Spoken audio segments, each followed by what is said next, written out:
Að mínu mati eitt það sem er mest heillandi í byggingageiranum í dag er tæknin. Þetta er svo stór heimur að það er svo mörg að taka. Það er ekki endilega bara BIM-módelin eða þrívíddarlíkunin.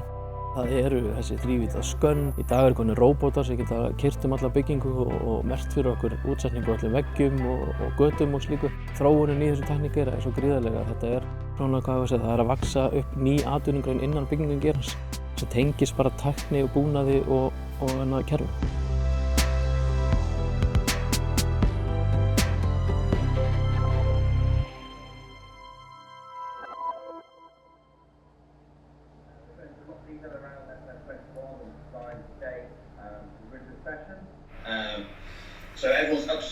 Þegar allt var hannað í tvívíðu umhverfi þá vorum við náttúrulega gríðarlega háðir á þeim tíma og erum að sjálfsögðu alltaf háðir mikilli reynslu og þekkingu í dag en þarna þurftir aðeila sem gátu horft á tvívíða teikningar og séð hana fyrir sér í þrívíð.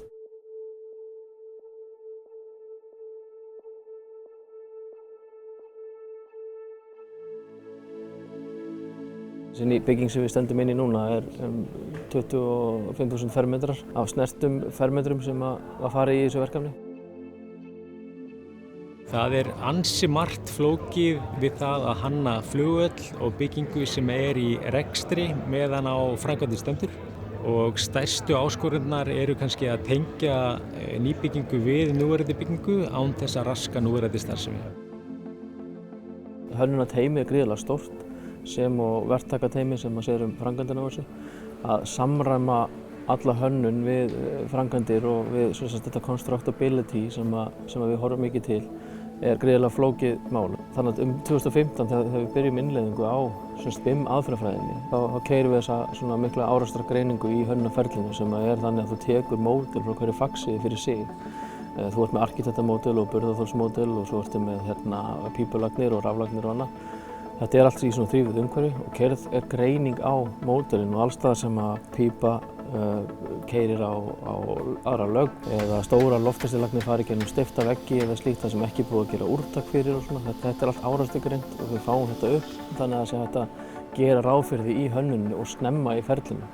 Þegar að breytingin kostar bara smáaura samhliða því að við værum að leysa þessi atriði út á verkstað. Þá lágmörkum við þessi mistök og þessi atvik til muna en á sama tíma gefur þetta okkur gríðarlega mikið value þegar við förum til reksturs og eigum það þrívíddarlíkan með öllum upplýsingum inni því að það er annað sem er í þessu. Það eru birgjaupplýsingar, ábyrgðarupplýsingar, upplýsingar sem við þurfum til þess að viðhalda og reka bygginguna. Það fara inn í módelið og er þannig gagnagrunnur fyrir rekstur til framtíðar.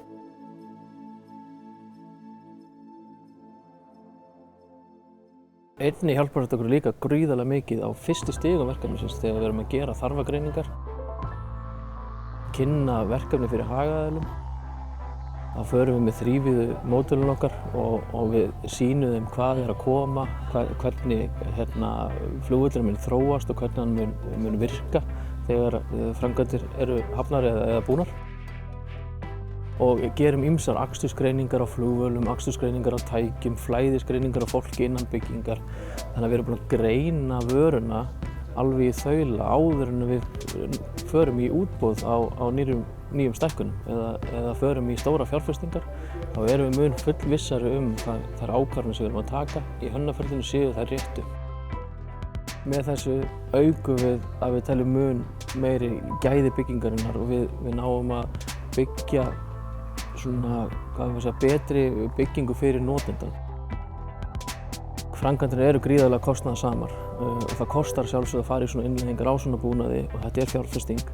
Þú getur ekki metið í rauninni kostnaðarsparnaðinn á einu verkefni, heldur þarf að horfa á þetta til lengri tíma. Við erum sífellt að læra á verkefni til verkefnis og höfum alltaf tekið skrefin upp á við í gegnum öll verkefni okkar síðan 2015. Þannig að í dag erum við með byggingu sem er öll í þrívíð, öll árekstragrein, öll þarfagreiningin var gerð í þrívíðu umhverfi.